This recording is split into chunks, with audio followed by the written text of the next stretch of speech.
Sabe que, primeiro de tudo, tensão muscular não é o quanto de peso que você põe na barra.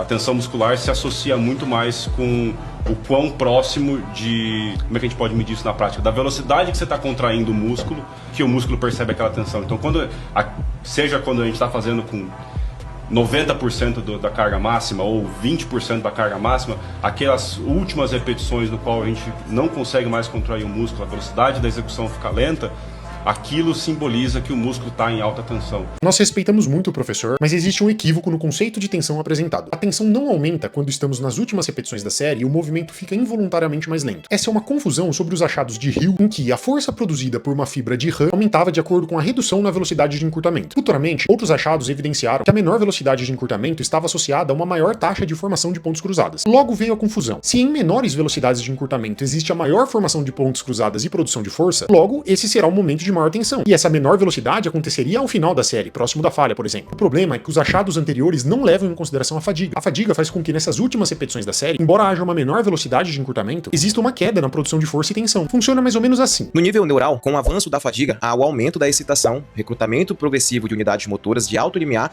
e elevação da taxa de disparo.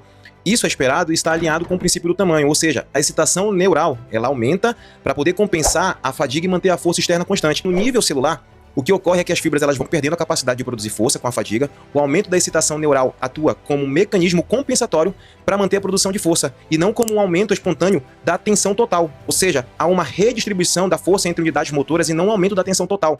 Então dizer que a tensão mecânica ela aumenta perto da falha é uma simplificação equivocadíssima. O que de fato aumenta é a participação das unidades motoras de alto limiar na produção de força. E é justamente isso que ajuda a explicar por que cargas leves, quando levadas próximas da falha, também podem gerar estímulos similares aos da carga pesada para hipertrofia. Mesmo que em exercícios de menor intensidade, por exemplo, as unidades motoras de maior limiar possam aumentar sua participação mais ao final da série, ainda assim, quando a fadiga se instaura, a sua capacidade de produzir força diminui. E a tensão experienciada entre maiores ou menores intensidades não é a mesma. O modelo matemático de Potvin evidencia que em menores intensidades, unidades motoras de maior calibre limiar são recrutadas, mas produzem muito menos força em relação a maiores intensidades. Embora seja um modelo que utiliza contrações isométricas, a neurofisiologia em que o modelo se baseia é bem sólida e nos traz a seguinte reflexão: tensão mecânica é importante, mas talvez não seja necessário que a fibra experiencie o maior nível de tensão para que a hipertrofia seja potencializada.